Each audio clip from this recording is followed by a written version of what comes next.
yun nga po, may nababasa nga ako kanina na hindi na po sila makakapunta kasi mga malalayo sila na lugar.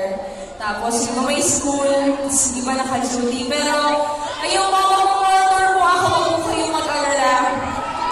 Yes, mag-monitor po ako at i-update ko po kayo.